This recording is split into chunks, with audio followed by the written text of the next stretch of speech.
महत्वपूर्ण सेशन जो है वो शुरू होने जा रहा है। एक मजबूत विपक्षी भूमिका क्या होती है वो भी हम समझेंगे।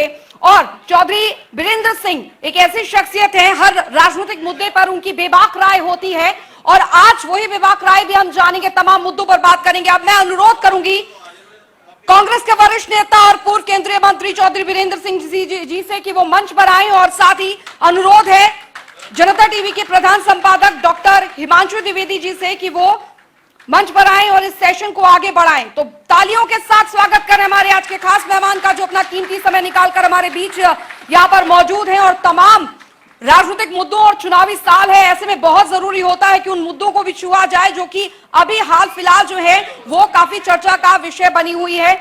तो एक बार फिर स्वागत यहां पर हो जाए और अब इस सेशन को यहां पर आगे बढ़ाएंगे। हिमांशु जी, ओवर टू यू सर। धन्यवाद अंजलि जी, ये आपके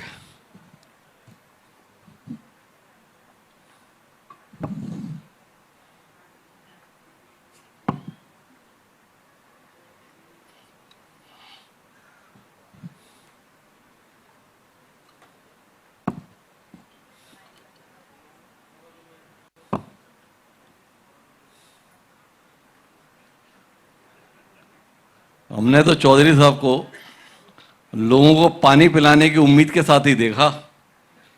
पहला मौका है कि चौधरी साहब पहले ही पानी पी रहे हैं।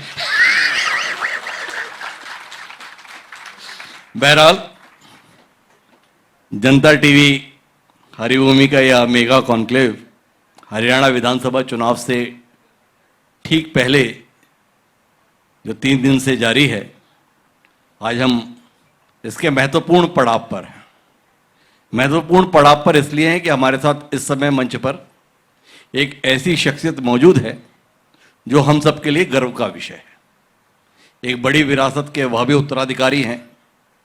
सर छोटू राम जी के नाम से प्रदेश ही नहीं, देश भी एक अलग श्रद्धा और सम्मान की निगाह से जिन्हें देखता है, उस विरासत को आगे बढ़ाने की जिम्मेदारी को वीरेंद्र सिंह जी ने अपने तौर तरीकों से बखूबी निभाया है। तो एक बार जोरदार तालियां चौधरी वीरेंद्र सिंह जी के लिए। तो वीरेंद्र सिंह जी, बहुत बहुत स्वागत आपका हमारे मंच पर आने के लिए भी, और बड़े अरसे बाद आपसे मिल रहा हूं तो आपकी मूल पार्टी में भी वापस आने के लिए भी। तो शुरुआत यहां से करते हैं कि 42 साल जहां पर बिताए, 10 साल गुजार कर आप वापस वहां आए। क्यों आए और किस उम्मीद से आए? उम्मीद तो कोई शब्द नहीं मैं जिसका की व्याख्या करूं, लेकिन इतना ज़रूर है कि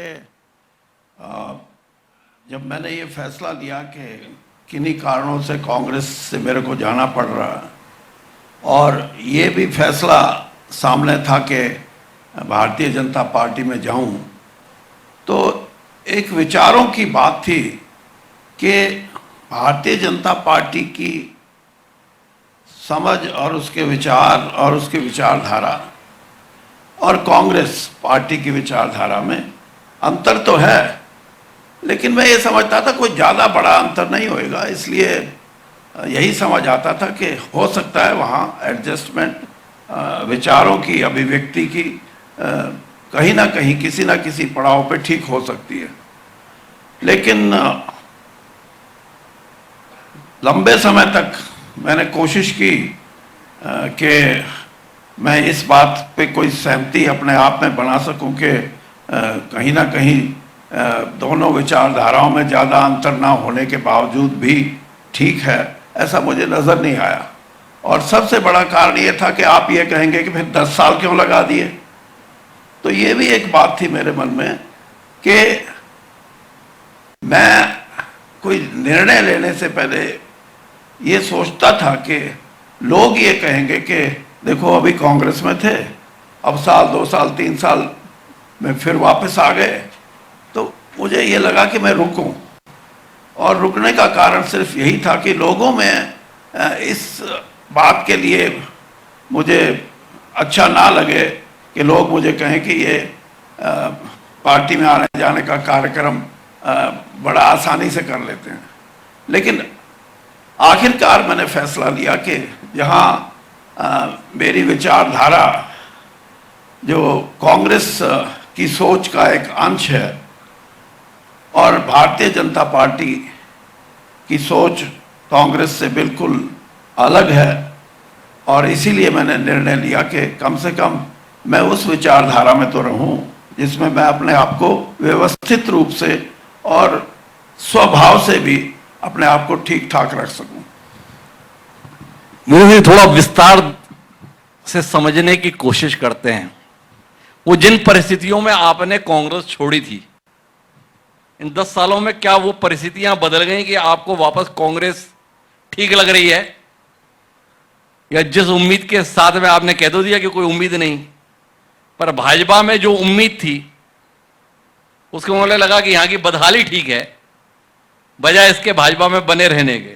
थोड़ा इसमें तो बताइए, क्योंकि कांग्रेस छोड़ना आप जैसे नेता का बड़ा निर्णय था। अभी तक हम तय नहीं कर पा रहे कि कांग्रेस छोड़ना आपका बड़ा निर्णय था या कांग्रेस में वापस आना आपका बड़ा निर्णय। देखिए, आप ये मान के चलें कि मेरा वापस आना, मैंने जैसे कहा कि विचारधारा से जब तक मैं जुड़ ना जाऊं, मैं ठीक ना मानने लगूं अपने आप को कि जिस विचारधारा की पार्टी में मैं हूं उस विचारधारा का मैं समर्थक हूं, तो बात अलग है। लेकिन मैंने ये सोचा कि इससे कोई फायदा नहीं होगा कि आपके मन में कोई ख्यालात हैं ऐसे। अब किसान आंदोलन है, जैसे आपने मेरी विरासत की बात कही जी, मैं किसान आंदोलन में अगर मैं किसान के साथ नहीं खड़ा हुआ तो मेरी विरासत का कोई मतलब नहीं। मैं ये नहीं कहलवा सकता कि दीन बंधु छोटू राम जी का बेटा भारतीय जनता पार्टी में बैठा है जबकि किसानों पे जुल्म हो रहे हैं। यही मेरा निर्णय, मैं बहुत समय लगा इसमें पूरा करके, और इसीलिए मैं ये कह रहा हूँ कि मैंने कोशिश की और किसान संगठनों में भी मुझे आके कहा कि भाई आप कम से कम इस पार्टी में हैं, कोई सुलह समझौता करा दे।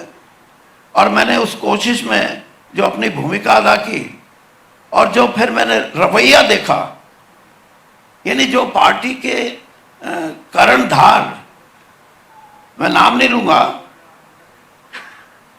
आखिर में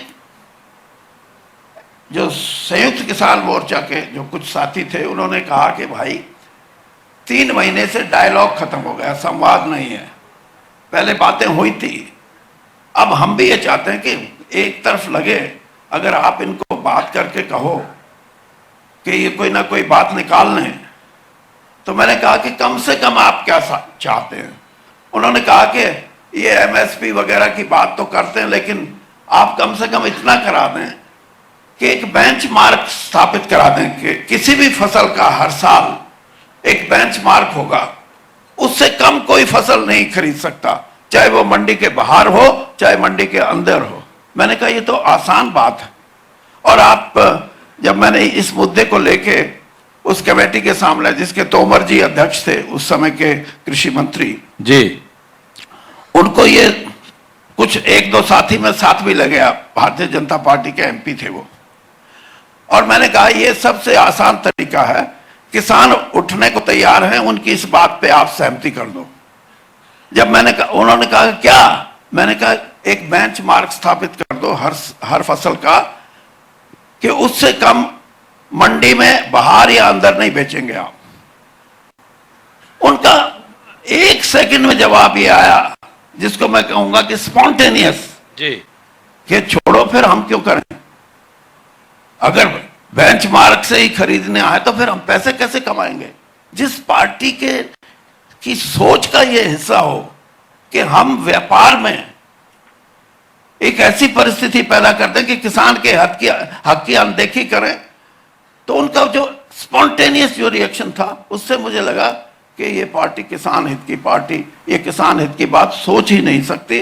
और ये फैसला मेरे लिए, मैं ये नहीं कहता कि पार्टी छोड़ने से पहले, ये उससे भी 6 महीने पहले की बात है।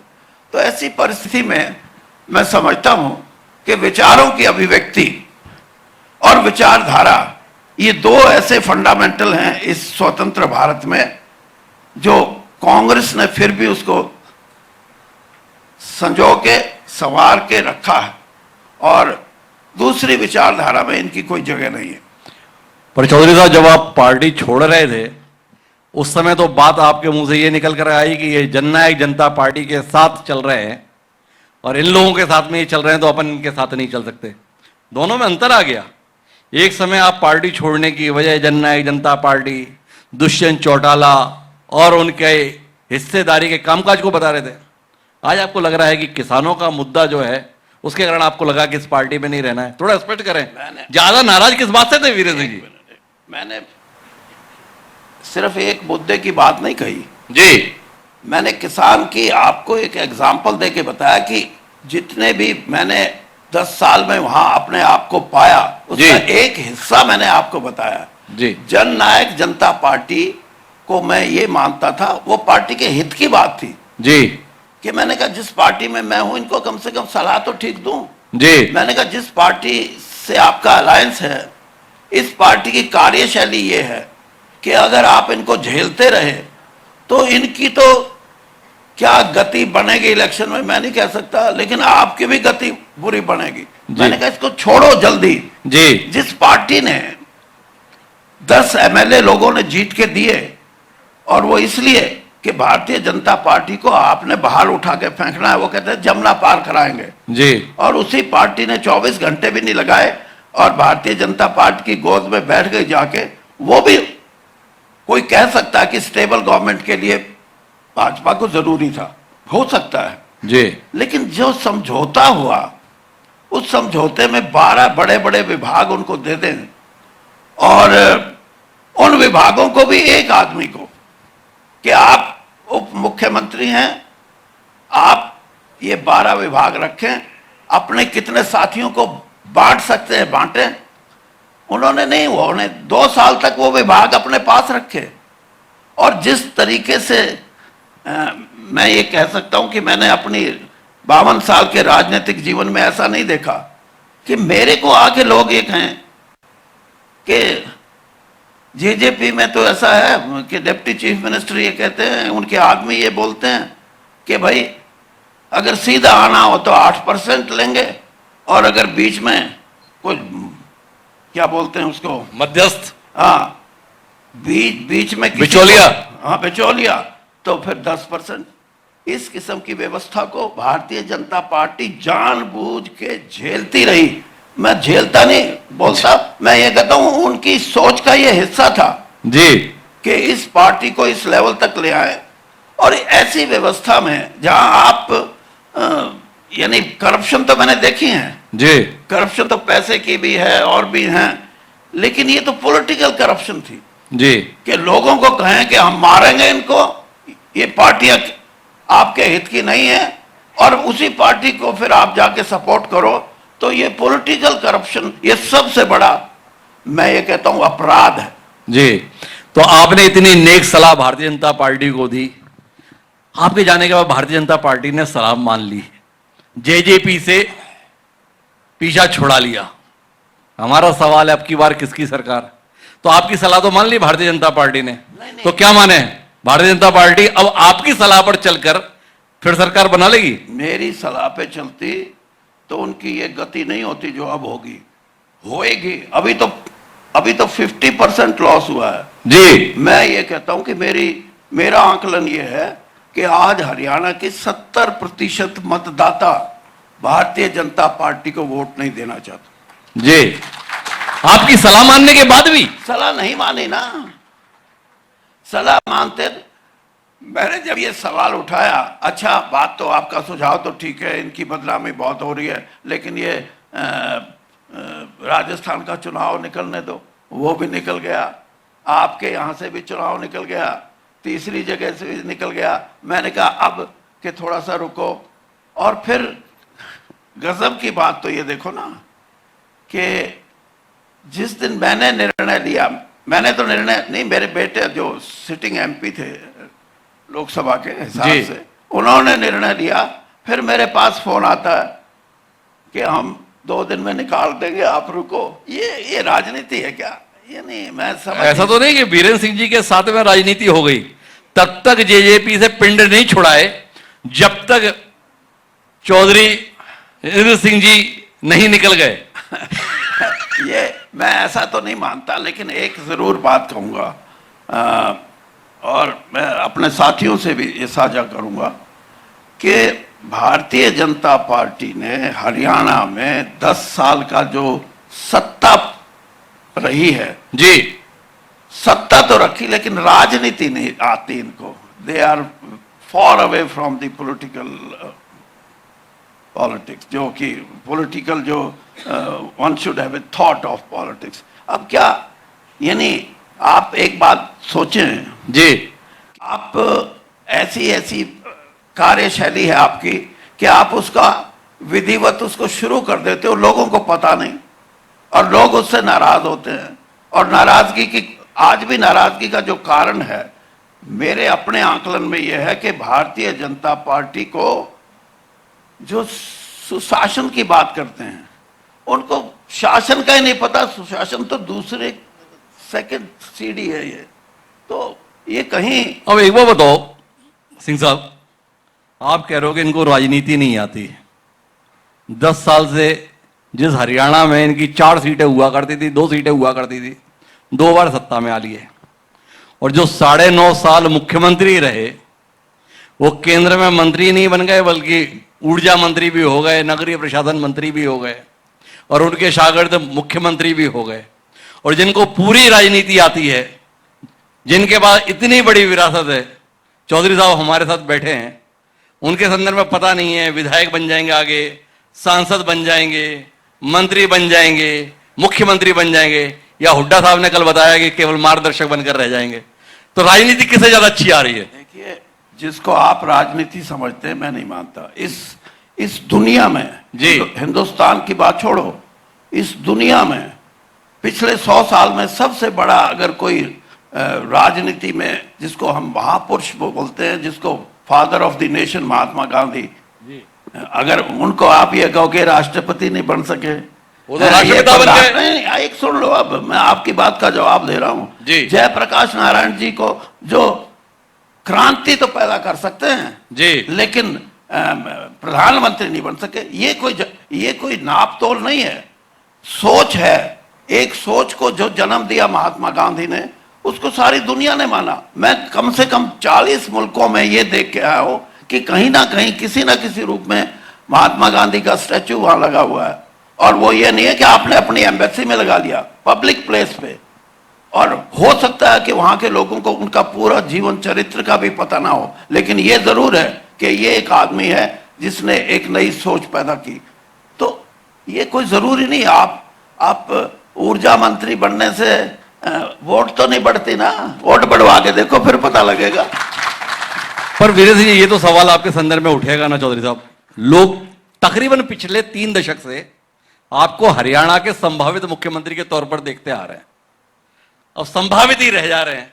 तो इसमें सवाल उठेगा ही ना कि जिसको इतना संभावनाशील राजनीतिज्ञ माना गया, उसके इस चुनाव में क्या उम्मीद के साथ में देंगे? मैं वो नहीं हूं जो आप समझते हो जी, और मैं आपकी एक बात को आपको याद दिलाना चाहता हूं कि वीरेंद्र सिंह है क्या। जी, 2019 का चुनाव था जी, नहीं सॉरी 2014 का, और कैप्टन अभिमन्यु की चुनावी सभा में नारनौंद में अमित शाह जी के साथ आप थे। और मैंने एक बात कही वहां, मैंने कहा ये हमारे जो प्रत्याशी हैं कैप्टन अभिमन्यु, ये सिर्फ फौज के ही कैप्टन नहीं, इनको आप समर्थन दोगे तो ये राजनीति के भी कैप्टन बनेंगे। आपको मैं मौजूद था। 1 मिनट, और आपने मुझे 6 महीने बाद, जब मैं केंद्र में मंत्री था, तो मेरे बैठ के आपने कहा कि वीरेंद्र सिंह, मैंने राजनीति में लोग तो बहुत देखे हैं, लेकिन वो अपने स्वार्थों से ऊपर नहीं उठते। आपकी इतनी हिम्मत कैसे बन गई कि आप खुद अपने आप को चीफ मिनिस्टर का कैंडिडेट मानते, प्रत्याशी समझते हो, और आप वहां कैप्टन अभिमन्यु की बात कर रहे हो। और यही नहीं, मैंने आपको याद दिलाया, मैंने कहा आज से 10 साल पहले मेरे को पत्रकार ने दिल्ली में ये पूछा था कि अगर आपका नहीं बनता तो क्या आप शैलजा को मुख्यमंत्री के रूप में ठीक मानते हैं? मैंने कहा बिल्कुल। तो ये सोच है, कि सिर्फ आप अपने तक सीमित मत रखो, इसमें आपको इतना होना चाहिए कि आप अपने सभी साथियों की भी, उनकी भी सोच का हिस्सा बनो। तो वो मैं इसलिए याद दिला रहा हूं कि आप मुझे सिर्फ 30 साल की बात मत कहो, मैंने बहुत कुछ राजनीति में दिया है और लिया भी है जी। और मुझे इस बात का गर्व है कि राजीव गांधी जी और उसके बाद श्रीमती सोनिया गांधी जितना कॉन्फिडेंस, जितना विश्वास वो मेरे अंदर रखते थे, शायद ही कांग्रेस के आज के भी किसी नेता में इतना विश्वास उन्होंने नहीं रखा। तो फिर चौधरी साहब, जितनी उदारता जिसका मैं स्वयं गवा रहा हूं, आप दिखा लेते हैं, ये जिस पार्टी में आप वापस आए हैं उस पार्टी में ये उदारता क्यों नहीं दिखती? आप तो लोगों के बीच में घूम ही रहे हैं, लोग अभी भी इसी बात को लेकर सवाल कर रहे हैं, कांग्रेस भाजपा से लड़ेगी या पहले आपस में लड़ेगी? अब ये भी एक साइंस है जी, इसको भी आपके माध्यम से अपने साथियों के साथ भी साझा करूंगा जो आए हैं। पॉलिटिकल पार्टी 140 साल पुरानी कांग्रेस है और कांग्रेस पार्टी ने देश की आज़ादी लेने के बाद 77-78 साल में कम से कम 70% यानी 55 साल के करीब, 55-60 साल के करीब कांग्रेस पार्टी सत्ता में रही है, जिसको आप ग्रुप बोलते हो जी। इसकी व्याख्या मैं करना चाहता हूं। वीरेंद्र सिंह है, वीरेंद्र सिंह पॉलिटिकल लाइफ में कांग्रेस के माध्यम से उसने अपनी एक जगह बनाई और वो जगह बनते बनते हजारों साथी मेरे साथ जुड़े। मैं आज भी ये चाहूंगा कि I should not lose that position of mind in political field, क्योंकि मैं मिनिस्टर रहा, एमपी रहा, एमएलए रहा, सेंटर में मिनिस्टर रहा और इसी प्रकार से अनेक और कांग्रेस के साथी हैं। भूपेंद्र सिंह हुड्डा हैं, शैलजा हैं, रणदीप हैं, कैप्टन अजय हैं, ये जो लोग हैं, किरण चौधरी भी थी, अब वो बीजेपी में चली गई। मतलब ये लोग, इनको आप ये समझो कि ये कहेंगे नहीं जी हम तो आपके गुलाम हैं, गुलाम नहीं है ये, they have created their place in political field, इसलिए आप उनको कहते हैं कि फैक्शन है। फैक्शन नहीं है वो, they are trying to see that, वो ये देखना चाहते हैं कि हम राजनीति में जिस सतह तक और जिस पोजीशन तक पहुंचे हैं कम से कम उसको बना के रखें और उसको आप ये नहीं कह सकते कि कांग्रेस धड़ों में बटी हुई है। मैं तो आज भी शैलजा जी की यात्रा उन्होंने निकाली है जो शहरों में जाएगी और ये भी सोच का हिस्सा है कि शहरों में क्यों जाएगी, क्योंकि लोकसभा के परिणाम ये बताते हैं हरियाणा के कि शहरों में कांग्रेस को और मेहनत करने की जरूरत है। अगर वो ऐसा प्रयास करती है तो आप कैसे मान लेंगे कि वो तो कोई धड़े की बात है और दूसरे साथी दूसरी काम में गांव में लगे हुए हैं, वो भी कर रहे हैं। और मेरे से अगर आप सवाल करो कि आप कौन से फैक्शन में हो, मैं ये कोशिश करूंगा कि हर एक साथी को जोड़ के चलने की, क्योंकि मेरा अपना ये है कि 70% वोट जब एक पार्टी के खिलाफ हैं और कांग्रेस के सिवाय दूसरी पार्टी कोई दिखती नहीं, माफ करना, चाहे जेजेपी है, इनेलो है, बीएसपी है, आप पार्टी है और भी छोटी मोटी पार्टियां होंगी, आज मतदाता उनकी तरफ आकर्षित नहीं है, क्योंकि वो ये समझता है कि मैं यहां वोट डालूंगा तो जो मैं 70% की बात करता हूं वो वोटर ये कहता कि ये उसको भारतीय जनता पार्टी को हरा नहीं सकते। हरा सकती है तो कांग्रेस हरा सकती है और इसीलिए कांग्रेस अगर मिलके करेगी तो नंबर ऑफ सीट बढ़ जाएगा। क्योंकि कई पत्रकार ये भी पूछते हैं अच्छा आप ये बताओ कितनी सीट आएंगी, मैंने कहा मैं ये बता रहा हूं कि 70% में कांग्रेस को कितनी प्रतिशत मिलेगी वही उसकी सीट का निर्णायक गणित होगा। तो आपने बड़ा साइंटिफिक तरीके से बताने की कोशिश की, फिर भी मैं नहीं समझ पाया। वो समझ ये नहीं पाया कि ये कैसे संदेश यात्रा है जिसमें वीरेंद्र सिंह जी का बड़ा सुंदर फोटो हमें पोस्टर पे दिखाई दिया, शैलजा जी हैं, वीरेंद्र सिंह जी हैं, रणदीप जी का भी बड़ा स्मार्ट सा फोटो है, पर जो प्रदेश अध्यक्ष है ना, नाम क्या है उनका, उदय भांजी, वो पोस्टर में दिखे नहीं चौधरी साहब।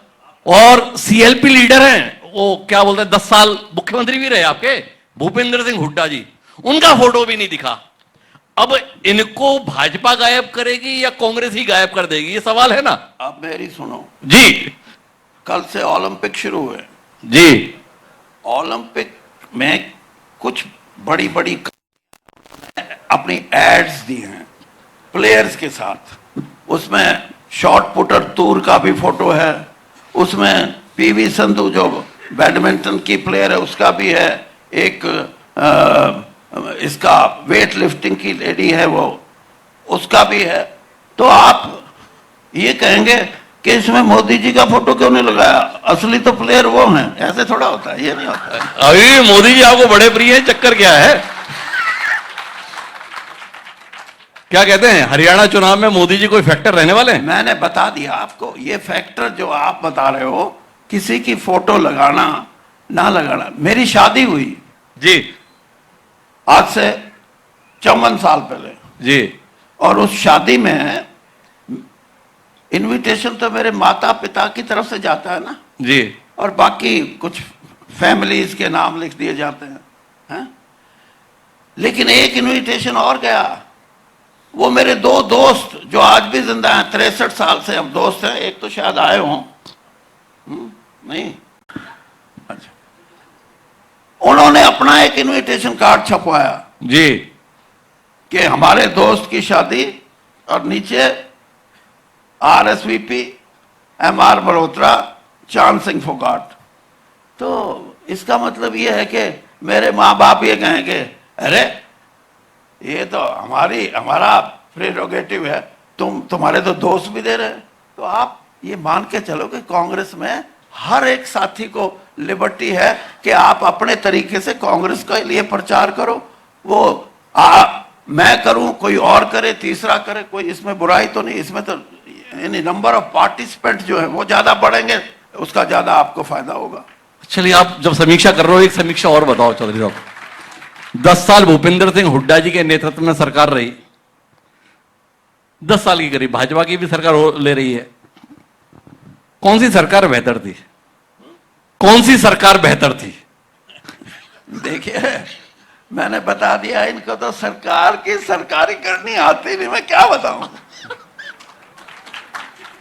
मैंने खट्टर जी को समझाया जी, वो भले आदमी है। देखो, मैं भारतीय जनता पार्टी में हर आदमी की तारीफ नहीं कर सकता क्योंकि मुझे बहुत का पता है, लेकिन खट्टर जी भले आदमी हैं। मैंने उनको कहा, मैंने कहा भाई खट्टर जी देखो, 1.5 साल इलेक्शन का बचा हुआ है, मेरी सलाह है अगर आप मान लो तो आप तीसरी बार की बात सोच सकते हो, वरना सोचना मत। कहने लगे अच्छा बताओ।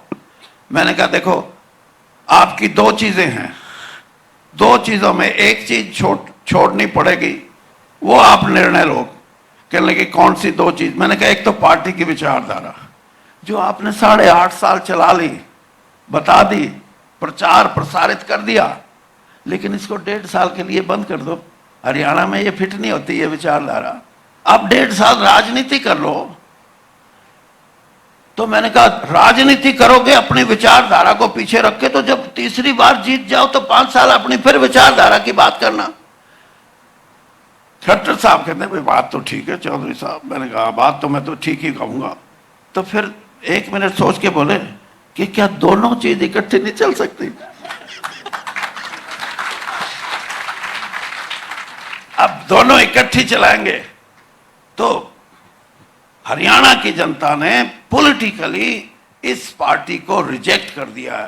This party doesn't stand anywhere in Haryana politics. क्योंकि हमारी पार्टी, हम कुछ भी कहें, लेकिन लोग आज इलेक्शन के सर्वा पार्लियामेंट का इलेक्शन देखा आपने? यानी जिस कांग्रेस पार्टी का 10 साल से संगठन नहीं, उसका इलेक्शन लोग लड़ रहे थे। और जो पार्टी ये कहती है कि हमारे 3,27,000 पन्ना प्रमुख हैं, उनका बस्ता लेने वाला कोई नहीं। ये क्यों है? क्योंकि लोगों ने ये देख लिया कि पार्टियां कुछ भी हों, हम ये चाहते हैं कि भारतीय जनता पार्टी को अब रुखसत लेनी चाहिए इनसे बस जितना कर लिया उतना ही ठीक है। और वोटर की लड़ाई, और मैं ये कहता था अपने साथियों को, मैंने कहा वोटर ने करवट लेनी शुरू कर दी है, आपका काम सिर्फ इतना है कि इस करवट को थोड़ा सा जल्दी करवा दो तो ये 150 पे आएंगे। और वही थोड़ा सा और 10 दिन का मामला होता तो यही होता। और अब तो लेटेस्ट गवर्नमेंट की एक एजेंसी ने ये दिया है कि 79 सीट्स ऐसी जिसके बारे में इलेक्शन कमीशन को कोई, election commission could not explain the conduct of the machinery of the election. और वो ये कहते हैं कि अगर इस चीज का खुलासा कर दिया जाए तो भारतीय जनता पार्टी को 161 सीटें मिलने की उम्मीद थी, उससे ज्यादा उनको मिल नहीं सकती थी। तो इस तरह की व्यवस्था है। और वो तो यहां तक कहते हैं, और मैं इन साथियों को भी कहना चाहता हूं कि इस व्यवस्था में वो ये कहते हैं, जिनकी 260 पेज की रिपोर्ट है, वो ये कहते हैं कि आगे भी मत सोचना कि जो तरीके अख्तियार किए गए हैं वो इस्तेमाल नहीं होंगे। अगर आगे भी इस्तेमाल हुए, उन्होंने तो यहां तक कहा है कि हमने ये एक एक्सप्लेन की है सिचुएशन, जो इलेक्शन कमीशन ने तो उसका जवाब देने से इनकार कर दिया, लेकिन वो ये भी कहते हैं कि विपक्ष की भी किसी पार्टी ने इस बात का, इस मुद्दे को उठाया नहीं। और ये मुद्दा इसलिए मैं कह रहा हूं कि आईटी का जो युग है, इसमें बहुत सी चीजें ऐसी हैं जो जनता को खुद जागृत होना पड़ेगा।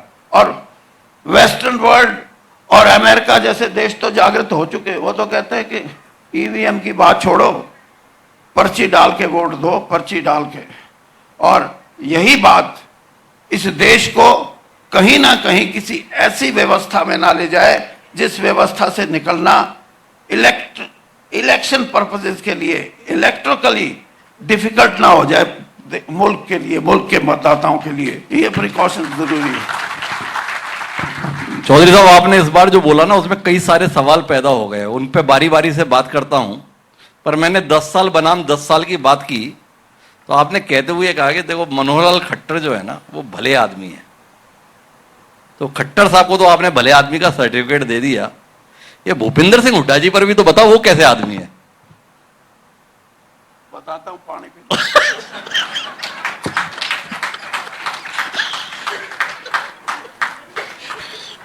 सवाल इतना मुश्किल तो नहीं है, आप बगैर पानी पिए भी बताओ। मुश्किल नहीं है, लेकिन आप बताओ क्या जवाब देना, वैसा दे देना। जो आपके मन में हो वो जवाब देना। देखिए, बात यह है कि चुनावी दौर है, 2-2.5 महीने में चुनाव होंगे। तो मेरा, आपको शायद पता भी है, वैसे आप पूछना चाहते हो तो मैं बता भी देता हूं कि भूपिंदर सिंह हुड्डा मेरे बुआ का लड़का है, मेरे से 1.5 साल छोटा है। रणदीप सुरजेवाला मेरे मामा का लड़का है। शैलजा मेरे गांव की बेटी है। आप किस किस की पूछोगे? और इनसे मैं प्यार से इनके साथ रहूंगा और इनको भी कहूंगा तुम भी प्यार से रहो। ये देखो भाई, खट्टर साहब के साथ में तो चौधरी साहब ने अपनी कोई रिश्तेदारी बताई नहीं, पर यह बताया कि वो भले आदमी हैं। पर जिससे इनकी सीधी नातेदारी रिश्तेदारी है, उसके विषय में यह ना बताया कि कैसे आदमी, बस इतना बताया कि मेरा रिश्तेदार है। तो इतने में समझने की बात है। पर चौधरी साहब, आगे बढ़ते हैं। जो आप दलीलें दे रहे थे, आपने कहा कि भारतीय जनता पार्टी को रिजेक्ट कर दिया है, पर लोकसभा चुनाव के नतीजे तो ऐसा बिल्कुल नहीं बताते। इस लोकसभा चुनाव में 44 सीटों पर भारतीय जनता पार्टी आगे है, 42 सीटों पर कांग्रेस आगे है। पिछले विधानसभा चुनाव के मुकाबले बात करें तो भाई 4 सीटों का इंप्रूवमेंट ही कर लिया भारतीय जनता पार्टी ने। ये रिजेक्शन कहां से आ गया आपके अनुसार? ये रिजेक्शन, जिस पार्टी की 20% वोट कम होती हो उसको आप रिजेक्शन नहीं मानते। The party which got 58% vote and now they have come down to 38%, sorry 42%। तो इसको आप रिजेक्शन नहीं मानते। और दूसरी बात ये कि आप ये करें 5 सीट वहां 5 सीट वहां, 5 उन्होंने लूज की हैं, कांग्रेस ने तो 5 जीती है ना। और दूसरी बात जो अभी मैंने कही, कांग्रेस का अगर संगठन भी होता ना, तो मेरा ये मानना है कि 5% वोट हर पार्लियामेंट में 50,000 से 1 लाख वोट की बढ़ोतरी हो सकती थी। ये तो लोग लड़ रहे थे चुनाव, संगठन की अगर प्रेजेंस भी स्ट्रांग होती तो मैं ये कहता हूं कि जो 5 का आंकड़ा है वो 7 और 8 पे भी जा सकता था। और इसको कोई ये कहे कि वो तो 42 सीटों पे, वो 46 सीटों पे, ये 42-46 जो हैं, 11 सीट पे सिर्फ 2019 के लोकसभा के इलेक्शन में 90 में से 11 सीटें विपक्ष को गई थी असेंबली सेगमेंट जी, और 79 बीजेपी 79 बीजेपी, और उन्होंने तो 4 घटा के 75 का नारा दिया था। 40 पे आते आते थक चुके थे। तो ये हरियाणा है, ये पता नहीं किसको कहां चढ़ा दे रेल में। एक उलझन है। शैलजा जी का कहना था कि हमारी सीटें ज्यादा आती अगर टिकट ठीक बांटे होते। आपका कहना है कि हमारी सीटें ज्यादा आती अगर संगठन बना लिए होते। बात कौन सी ठीक है?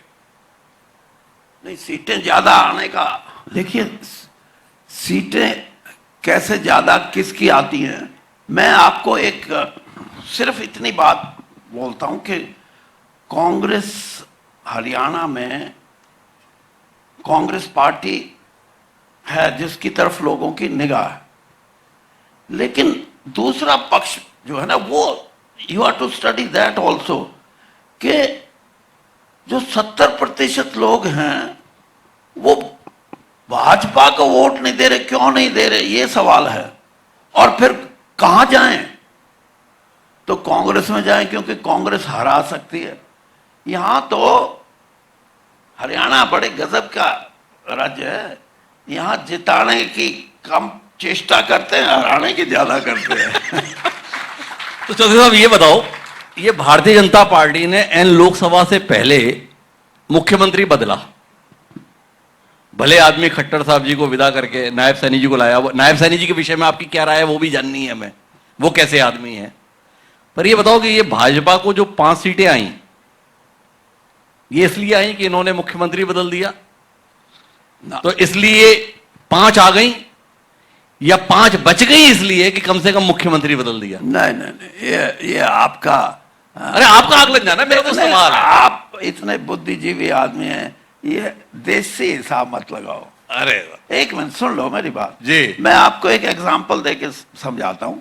1986 में जी, 1 साल से ज्यादा समय था, भजनलाल जी का इस्तीफा राजीव गांधी जी ने ले लिया और बंसीलाल जी को मुख्यमंत्री बना दिया। और इस उम्मीद से कि बंसीलाल जी बनेंगे तो जो कांग्रेस का एक नेगेटिव फीलिंग आई है वोटर्स में, वो ठीक हो जाएगी और हम चुनाव जीत जाएंगे। 1 साल का समय था। सैनी जी को तो सिर्फ 6 महीने मिले हैं। 1 साल के समय में 90 में से कांग्रेस को 5 सीट आई थी। अब सैनी साहब की 6 महीने की कारगुजारी में आप ये मान लो वो तो 5 आई थी, यहां तो 2.5 पे रुक जाएगा मामला। ऐसा खट्टर साहब क्या कर गए कि आपको 2.5 सीट के लाले दिखाई पड़ रहे हैं भाजपा के? थोड़ा ये भी तो बताएं। मैं भाई यही समझ लो, फिर आपका मेरा इंटरव्यू पार जी, कि खट्टर साहब ने राजनीति की भाषा या राजनीति करने की महारत नहीं आती, और इसीलिए कौन भाजपा का वर्कर, किसी के वर्कर के कहने से कोई किसी की ट्रांसफर ना हो, उसका कोई गरीब वर्कर है, उसका कोई रिश्तेदार या उसका बेटा बेटी किसी नौकरी में सरकार ना लगा सके, किसी थाने में एसपी के यहाँ, डीसी के यहाँ, बीडीओ के यहाँ, डीएफएससी के यहाँ उनकी कोई पहचान ना हो। 3,27,000 वर्कर तो दिखा दिए, लेकिन वो उत्साहित नहीं है। वो ऐसा लॉट है जो, यानी उन्होंने ये सोचा कि मैं 30 साल, 15 साल, 20 साल भारतीय जनता पार्टी के पक्ष में खड़ा रहा, विचारधारा के रूप में कोई खड़ा रहा, कोई धर्म के नाम से खड़ा रहा, मेरे को मिला क्या?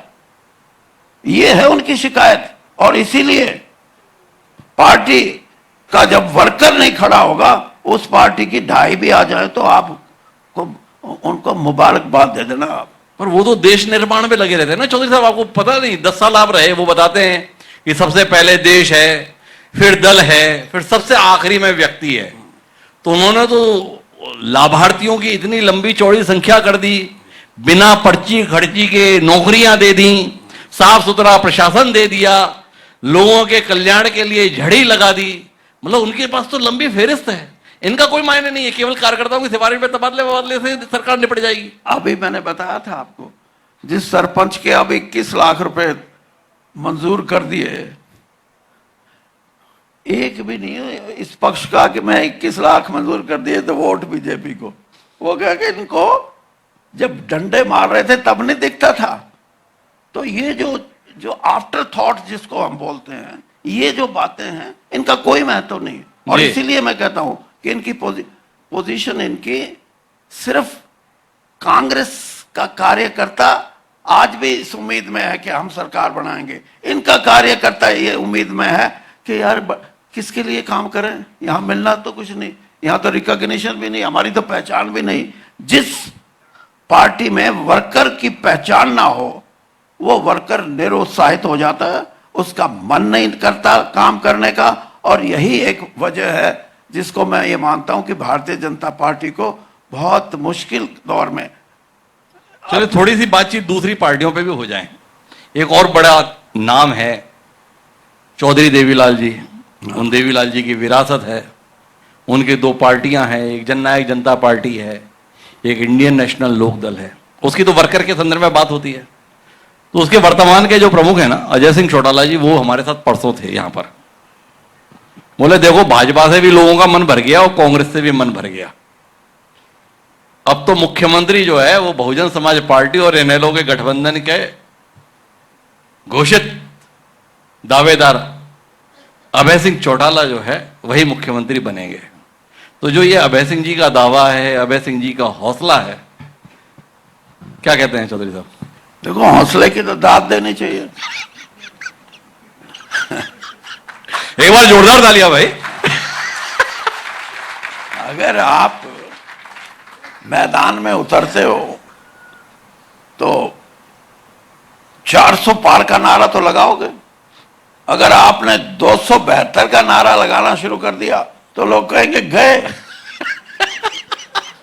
तो इसलिए ये चीफ मिनिस्ट्री के सबसे सशक्त दावेदार हैं।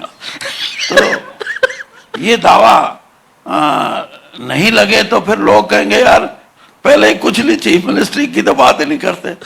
तो कोई भी राजनीतिक दल मैदान में उतरता है तो अपने दावे को बड़ा करके उतरेगा। अगर छोटा दावा रखा तो लोग भी समझ जाते हैं कि ये तो सिर्फ खड़ा हो गया। और कई सिचुएशन होती हैं कि रुख बदले तो जनता का। अब आंध्र प्रदेश में कांग्रेस एक ऐसी पार्टी थी, लेकिन वहां के उस समय के मुख्यमंत्री टी अंजैया को इस्तीफा देना पड़ गया किसी वजह से। और उसके 2 या 3 महीने बाद इलेक्शन हुए और एनटी रामाराव जो एक फिल्मों में काम करने वाले कोई बड़े अभिनेता या राइटर जो भी थे, उसकी पार्टी नहीं, पार्टी बाद में बनी और भारी बहुमत से जीत गए और मुख्यमंत्री बन गए और पार्टी बाद में बनी। तो ये घटनाएं भी घटती हैं पॉलिटिकल सिस्टम में, मैं ये नहीं कहता। लेकिन जिन लोगों की कथनी और करनी में कहते ना कि कथनी और करनी अलग अलग है, ये महाशय तो ऐसे हैं जिनकी कथनी और करनी एक ही है, उससे कभी इधर उधर हुए नहीं। तो आपने अभय सिंह जी का तो बता दिया, बस 2 और राजकुमार हैं। एक का नाम है दुष्यंत चौटाला, एक का नाम है दिग्विजय चौटाला। पिछले विधानसभा चुनाव से ठीक पहले उन्होंने भी पार्टी बनाई थी, 10 विधायक जिता लाए।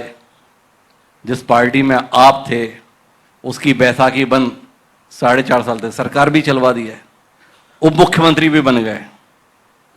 तो इस बार उनके मुख्यमंत्री बनने की कोई संभावना? उप मुख्यमंत्री क्या भाई, पिछली बार 3 महीने में उप मुख्यमंत्री तक पहुंच गए, अब तो 4.5 साल उप मुख्यमंत्री भी रह लिए। हाँ। तो उनके मुख्यमंत्री बनने की कोई संभावना? देखिए, बात यह है कि हरियाणा का मतदाता गजब है, उसकी सोच का कोई मुकाबला नहीं। ये भी बात जो है ना कि 3 महीने में उप मुख्यमंत्री, और उप मुख्यमंत्री तो यहाँ बहुत रहे हैं जी, हमारे यहाँ के भी हैं, और चौधरी चांदराम भी रहे, डॉक्टर मंगल सेन भी रहे। और एक और भी चीज है कि लोग जो हैं, मैंने आपको फिर वही बात कह रहा हूं जी, कि लोगों ने भारतीय जनता पार्टी के सहयोगी दल के रूप में जेजेपी को, एक तो नाराजगी होती है और एक होती है नफरत। आज भारतीय जेजेपी पार्टी के प्रति नहीं, बल्कि मैं ये कहूं कि उनके जो मुखिया हैं उनके प्रति एक किस्म से नफरत है। और नफरत इस हद तक है कि एक पार्टी को 1% वोट भी ना मिले। और आज आप मेरे से ये भी सवाल करना कि अगला उचाना से वो चुनाव लड़ेंगे नहीं लड़ेंगे, मैं उसका भी जवाब पहले देता हूं, पूछने की जरूरत ही नहीं आपको। मैं ये कहता हूं कि दुष्यंत चौटाला जी जो उचाना से भारी बहुमत से जीत के आए हैं और यहां 4.5 साल उप मुख्यमंत्री रहे हैं, उनको 92,000 वोट मिली थी। He must contest election from Uchana. वो उचाना से भागना नहीं चाहिए और उचाना के लोग हिसाब मांगेंगे। अभी उनकी माताजी चुनाव में आई थी, 3400 वोट पाए, उनको 4200 वोट मिली थी 1,41,000 वोट में से। और मुझे शक है कि लोग इतने, मैंने कहा ना, नाराजगी तो हो सकती है ठीक, नफरत इतनी है कि कहीं बेटे को 4200 से कम में ना मिले। ही मस्ट कंटेस्ट, ताकि एक मैसेज जाए लोगों में भी। मतलब आप यहां पर मंच से बताएं कि डर रहे हैं आप इस बात की संभावना से कहीं 4200 से भी कम वोट ना आए, और इसके बावजूद भी आप चाहते हैं कि दुष्यंत की चुनाव उचाना से ही लड़े। हाँ, मैं इसलिए नहीं, बाकी की तो नफरत ठीक है, पर आपको इतनी मोहब्बत क्यों है कि 4200 से कम वोट लेने के लिए उचाना लड़ना चाहिए? मेरे को मोहब्बत उन लोगों से है जिन्होंने इतनी 92,000 वोट दे दी। अरे उनको मौका मिल जाए भाई, बता दो दे कुछ किया हो तो। ये है। तो दुष्यंत चौटाला के संदर्भ में तो आपने बता दिया कि उन्हें उचाना से लड़ना चाहिए, तो मैं आपको एक खुशखबरी देता हूं। अच्छा, दुष्यंत चौटाला जी परसों रात में हमारे साथ थे, बोल के गए हैं मैं तो हर हाल उचाना से ही लड़ूंगा। पर अब चौधरी वीरेंद्र सिंह जी ये बताएं कि दुष्यंत चौटाला के मुकाबले में उचाना से कौन लड़ेगा? कांग्रेस देगी, जिसको टिकट देगी। बाकी मेरे जो बेटे हैं ब्रजेंद्र सिंह, उन्होंने भी आवेदन किया है पार्टी टिकट के लिए, और मैं समझता हूं कि पार्टी उनको उतारेगी चुनावी मैदान में। और फिर आप ये पूछोगे कि आप राजनीति में हो नहीं हो, पूछ लो। मैंने पूछूं कि आप तो कल ही बोल चुके हो हुड्डा जी के सामने, आई एम एक्टिव पॉलिटिशियन। हाँ, तो एक्टिव पॉलिटिशियन हैं, तो हम तो ये पूछ रहे हैं कि आप कहां से लड़ेंगे? मैं नहीं उचाना से तो आपने बता दिया। मैंने यही कहा कि मैं कुछ अब आप देखो, आप मेरी कुछ बातों को तो कम से कम अच्छा बताओ। सर मैं तो आपका जितना नहीं, सम्मान करता हूं इस हरियाणा की सियासत में, मैं बहुत ईमानदारी से कह रहा हूं, चौधरी वीरेंद्र सिंह जी जैसी शख्सियत बिरली होती है। एक बार जोरदार तालियां चौधरी वीरेंद्र सिंह जी के सम्मान। मैं आपको इसलिए ये कष्ट दे रहा हूं कि मैं मोदी जी की कैबिनेट में मिनिस्टर था। मेरे को ये एहसास था कि मेरा बेटा राजनीति में आए, और मैं भी चाहता था, उसका भी मन था, मैं भी चाहता था। मैं इसलिए चाहता था कि कम से कम छोटू राम जी की विरासत की जब कोई बात करता है तो हम तो पता नहीं साल 2 साल 5 साल के हैं कितने हैं। ईश्वर करे आप दीर्घायु हो शतायु हो, हम आपका जो है लेकिन 100वां जन्मदिन मनाएंगे सब। लेकिन मैं इतना जरूर चाहता था कि पॉलिटिकल सिस्टम में अगर कोई होगा तो उनकी जो सोच है उसका कहीं ना कहीं किसी ना किसी रूप में आगे लाने की कोशिश की जाएगी।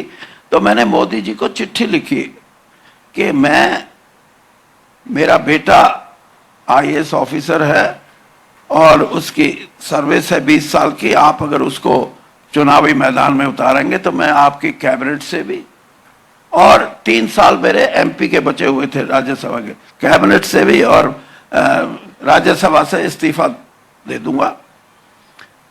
ये भी लिखा।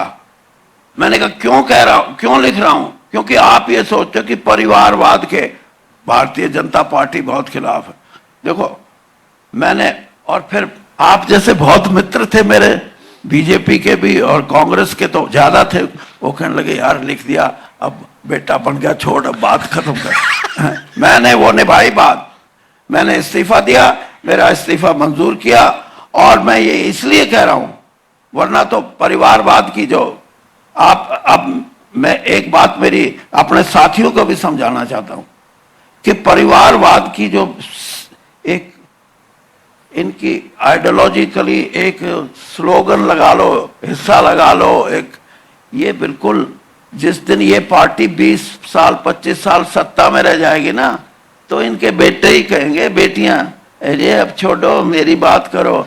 अब तो इनका है ही नहीं, कुछ पल्ले नहीं है। 10 साल की राजनीति में तो वो जवानी नहीं आई जो 25 साल के बाद टिकट मांगे। दूसरा वेरी इंपॉर्टेंट और सबके लिए, आज से 27 साल पहले की बात है, दिल्ली में एक हम शोक सभा में थे, मैं बैठा था, मेरे पास बहन सुषमा स्वराज आके बैठ गई। उन दिनों में ये बात चल रही थी कि सोनिया गांधी राजनीति में आएगी या नहीं आएंगी। तो मेरे पास आके बैठ गई, कहने लगी भाई वीरेंद्र तुम तो कांग्रेस का बहुत करीबी है, इनके गांधी परिवार के, ये बता ये सोनिया राजनीति में आएगी? तो मेरे मुंह से निकल गया, मैंने कहा जी हाँ मुझे लगता आएगी। उन्होंने सिर पकड़ लिया यहाँ, कहने लगे फिर हमारी सत्ता नहीं आती। यानी और मैं ये बात ये मैं बात, जो आदमी ये कहते हैं ना कि परिवारवाद, राहुल गांधी की यात्रा इस बात का सबसे बड़ा सबूत है कि जिस परिवार की कोई हैसियत है लोगों के मन में, वो गुवाहाटी में जाएगा तब भी लाखों लोग, वो त्रिवेंद्रम से यात्रा शुरू करेगा तब भी लाखों लोग, वो बंबई के मैदान में, शिवाजी मैदान में अपनी सभा करेगा उसमें लाखों लोग। तो मैंने कहा, खुद राहुल गांधी को कहा, मैंने कहा देखिए ये एक शक्ति है, ये जो चुनाव है ना ये कांग्रेस ने नहीं जीता, ये चुनाव जीता राहुल गांधी की 2 तरह की यात्राओं ने, और ये चुनाव जीता इस देश के वोटर ने। तो ये बहुत बड़ी एक जिस परिवार की एक ये हो, और मैं तो खुद मानता हूं इस बात को कि जिस दिन नेहरू गांधी परिवार नहीं होगा, कांग्रेस 5 कांग्रेस बन जाएंगी। ये भी एक शक्ति है कि कांग्रेस को इकट्ठा कौन रखे। अब ये जो चीजें हैं ये भारतीय जनता पार्टी के हिसाब की नहीं है, ये सारी चीजें। उनको तो परिवारवाद जिसका परिवार होगा वो कहीं ना कहीं कुछ ना कुछ तो अपने आप को एस्टेब्लिश करने की कोशिश करता है। डॉक्टर नहीं बनाते अपने डॉक्टर, और फौज में नहीं जाते, फौज में चौथी पीढ़ी में जा रहे हैं, जिनके परदादा हवलदार थे फौज के अंदर, आज उनका बेटा लेफ्टिनेंट जनरल रिटायर होके आता है। ये परंपराएं हैं जो निभती हैं, और इन परंपराओं पे लोग खड़े भी रहते हैं। क्यूबा कम्युनिस्ट कंट्री, कास्ट्रो की टोटल फैमिली, उसकी बहन फॉरेन मिनिस्टर, और जितना भी परिवार वो सारा राजनीति में, तो लोग एक्सेप्ट करते होंगे तभी है ना। अब ये जो चीजें हैं ये चीजें भ्रम पैदा करने के लिए कि परिवारवाद कोई संज्ञा नहीं है किसी की। परिवारवाद इस बात को दर्शाता है कि किसी ना किसी रूप में एक पारिवारिक दृष्टि से आदमी अपने भविष्य को तय करता है, तो करते हैं लोग। देखो सर, आपने सारी बात बताई पर हमें मुद्दे की बात नहीं बताई चौधरी साहब। हाँ जी।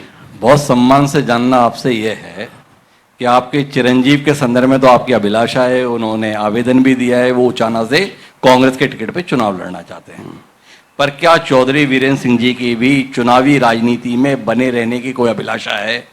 क्या चौधरी वीरेंद्र सिंह इस विधानसभा चुनाव के दौरान किसी विधानसभा क्षेत्र से प्रत्याशी के तौर पर दिखाई दे सकते हैं, या चौधरी वीरेंद्र सिंह जी राजनीति में सक्रिय तो हैं पर चुनावी राजनीति में अब उनकी कोई दिलचस्पी नहीं रही है? सीधी सीधी बात। अब इसके बारे में भी एक उदाहरण से बताऊंगा, वरना तो आप भी गलत समझ जाएंगे, ये भी गलत समझ जाएंगे। मैं जब लोकसभा में गया 1984 में जी, तो मैं एमएलए था या मिनिस्टर था, वो सीट खाली हो गई। सीट खाली होने की वजह से जब एमएलए के इलेक्शन की, बाई इलेक्शन की चर्चा हुई तो मेरे घर के ही 5-6 लोग लाइन में थे। भाई अब मेरे को दूसरा भाई कहे भाई मेरे को, तीसरा भतीजा कहे नहीं नहीं मेरे को। तो एक दिन मेरे पिताजी से मैंने कहा बाबू जी ये तो सारे घर के ही तैयार हो गए और मैं तो कोई निर्णय ले नहीं सकता। तो मेरे पिताजी कहने लगे अगर तेरे को कहीं कठिनाई आए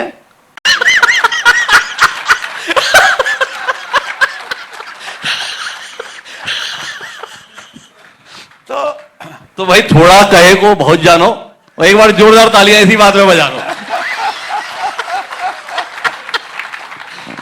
तो अब आखिरी बिंदु पे आता हूं। तमाम चीजों पे हमने बात कर ली चौधरी साहब। 52 साल का आपका राजनीतिक जीवन है। इस 52 साल के राजनीतिक जीवन में आपने तमाम फैसले तमाम अवसरों पर लिए। खुदा ना खास्ता अगर ईश्वर ये मौका दे दे कि आपको फिर से जिंदगी दी, तो इन 52 साल में ऐसा कौन सा फैसला है कि अगर दोबारा मौका मिले तो ये फैसला तो ना लूंगा? नहीं, वो तो 52 साल के तो होलिये जो होने थे, अब तो नया फैसला करने की बात है। देखिए, जो जनसंख्या की, जातीय जनसंख्या की जो बात कही जा रही है जी, इससे देश में एक नया अध्याय शुरू होगा जिसमें सामाजिक व्यवस्थाओं में बहुत कुछ नए परिवर्तन आ सकते हैं। आर्थिक दृष्टिकोण उसका अब 30 साल हो गए, 33 साल 1991 में इकोनॉमिक रिफॉर्म्स के नाम से शुरू हुआ, एक नरसिम्हा राव जी के काल से जी। आज 33 साल हो गए। आज हम दुनिया की बोलते हैं कि हम 5वीं बड़ी अर्थव्यवस्था है। ठीक है, मैं मानता हूं, लेकिन उसका फायदा किसी किसान को हुआ?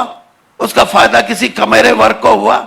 आज भी एक रिपोर्ट आई है and that report is of the government of India ji. उसमें यह कहते हैं कि ये जो आर्थिक एक उभार आया है उसमें 80% उभार सिर्फ 18% बड़े घरानों को, राजनीतिक घराने नहीं है और दूसरे वाले हैं। ये नहीं, जिस अर्थव्यवस्था को हम ये कहें कि ये हमारी दुनिया में उभरती हुई बड़ी आर्थिक व्यवस्था है, the benefits are not being percolated down to the peasantry of this country, to the man who is working as labourer. इनको तो है नहीं कुछ भी।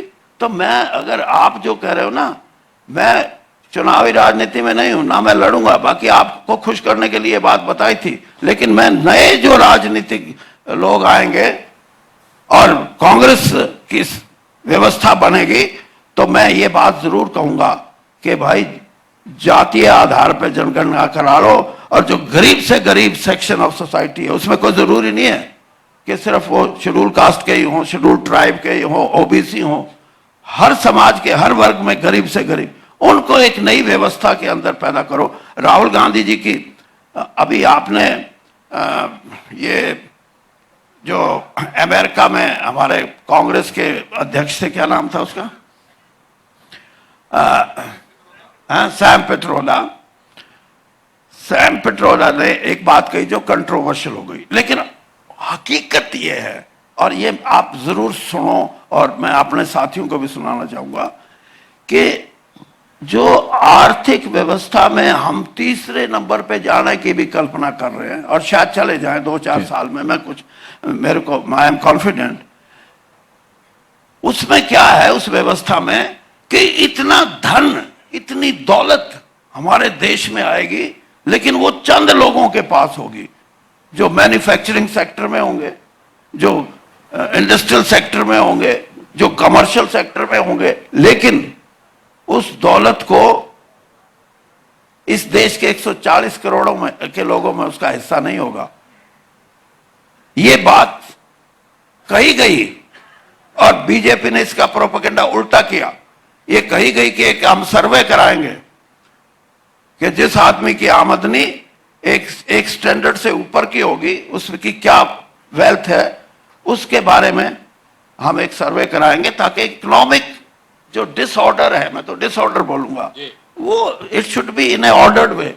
तो ये जो बात है, ये आप देखना कि एक समय आएगा जब अब काम करने वाले जहां 100 आदमी काम करते थे, अब ये आर्टिफिशियल इंटेलिजेंस फलाना ये वो ऐसा युग हो गया, उसमें तो 5 आदमी काम चला देंगे, तो सारा देश अनएम्प्लॉयड थोड़ा बैठेगा। तब ये डिस्ट्रीब्यूशन आएगी, तब जो ये लोग सत्ता में रह के इस जो इकोनॉमिक रिफॉर्म्स का फायदा उठा रहे हैं, चाहे वो इंडस्ट्री है, चाहे वो ये कमर्शियल एक्टिविटीज हैं, ये सारे का सारा पैसा जब तक इस देश के उन लोगों के पास नहीं जाएगा जिन लोगों का हक बनता है, और ये व्यवस्था जागृत हो रही है, आप देखना। और आप भी इस बात का अंदाजा लगाना कि समय बीतते कुछ नहीं देर लगती, एक न्याय की तरफ भी समय आएगा और लोगों को पूरा इंसाफ मिलेगा। और इंसाफ मैं ये नहीं कहता कि हम दिलाएंगे, सिचुएशन ऐसी क्रिएट हो जाएगी, और ऐसी सिचुएशन में जिसके पास पैसा उसको भी फेंकना पड़ेगा, वो उस पैसे को रख नहीं सकता। तो कुल मिलाकर हम बातचीत के मर पे पहुंचे तो हमारी बातचीत का स्तर कई मोड़ों से गुजरता हुआ पहुंचा। आखिरी में जिस बात पर चौधरी साहब ने बातचीत को विराम दिया है, वो हरियाणा चुनाव का विषय नहीं है, देश के भविष्य का विषय है। चौधरी साहब ने अपनी चिंताएं इस संदर्भ में व्यक्त की हैं कि देश में आर्थिक असमानता बढ़ रही है, कुछ लोग बहुत धनी और अधिकांश लोग निर्धन हो रहे हैं, इसमें बदलाव की जरूरत है। वह अपनी पार्टी के इस विचार से सहमत है कि जातीय आधारित जनगणना के आधार पर उन जरूरतमंदों की पहचान किया जाना जरूरी है जिन्हें वस्तुतः राहत पहुंचाने की जरूरत सरकार के स्तर पर है। हरियाणा चुनाव के संदर्भ में बहुत आशा से भरे हुए हैं चौधरी वीरेंद्र सिंह जी। उनका मानना है कि जनता ने मौजूदा सरकार को खारिज करने का मन बना लिया है, जनता ने भारतीय जनता पार्टी को खारिज करने का मन बना लिया है, और उम्मीद के लायक अगर कोई पार्टी दिखती है तो वो भारतीय राष्ट्रीय कांग्रेस दिखती है। इसलिए अगली सरकार कांग्रेस की बनने जा रही है। और चौधरी वीरेंद्र सिंह जी का यह आकलन है, बहुत अनुभवी राजनीतिज्ञ हैं, तो उनके आकलन का सम्मान है, पर आकलन की पड़ताल तो तभी होगी जब आप वोट डाल देंगे, और जब वोटों की गिनती होगी तो हम चौधरी साहब से फिर मिल लेंगे। पर चौधरी साहब को उनके हौसले के लिए, उनके आकलन के लिए और उनकी साफ गोईदा के लिए बहुत बहुत धन्यवाद।